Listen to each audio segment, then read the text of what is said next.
Okay, ఇంతవరకు వచ్చామండి. దీని తర్వాత ఇప్పుడు ఏం మాట్లాడుతున్నారంటే మల్టీవర్స్ అని ఒక కాన్సెప్ట్ ఉంది. అంటే ఇటువంటి విశ్వాలు ఇంకా చాలా ఉన్నాయి. మనం ఉన్నది ఒక విశ్వంలో, ఇటువంటి విశ్వాలు ఇంకా చాలా ఉన్నాయి. సో మన విశ్వం, ఈ విశ్వాలన్నిటికీ సంబంధించి ఒక సెంటర్ ఉంది. ఆ సెంటర్ చుట్టూ విశ్వం తిరుగుతుంటుంది. సో ఇందులో ఏది కాన్స్టెంట్ ఉండదండి, అన్ని కదిలిపోతూనే ఉంటాయి. అంటే ఇప్పుడు ఒక ఉదాహరణ చెప్తాను చూడండి. ఇప్పుడు మనల్ని ఎవరైనా ఎక్కడ ఉన్నామని అడిగేమనుకోండి, ఎలా చెప్తాము?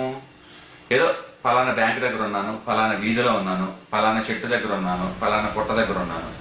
అంటే ఏదైనా ఒక వస్తువు ఎక్కడ ఉంది అని చెప్పాలి అంటే అది కేవలం స్థిరంగా ఉన్న ఇంకొక వస్తువు ఉపయోగించి మాత్రమే మనం చెప్పగలం. ఇంకొక స్థలాన్ని, ఇంకొక దాన్ని ఉపయోగించి మాత్రమే మనం చెప్పగలం. తప్పించి ఇంకొక స్థిరమైన వస్తువు సహాయం లేకుండా మనం ఇంకొక వస్తువు ఎక్కడుందో చెప్పలేము. ఉదాహరణకి పెద్ద ఎడారి ఉందనుకోండి, ఒక 5,000 ఎకరాల ఎడారి ఉంది. అందులో కనీసం ఇక బ్రహ్మజముడి చెట్లు అలాంటి ఖర్జూరం చెట్లు కూడా ఏమి లేవు అనుకోండి, ఉత్తి ఎడారి. అందులో ఒక మనిషి ఉన్నాడు. ఎవడో నువ్వు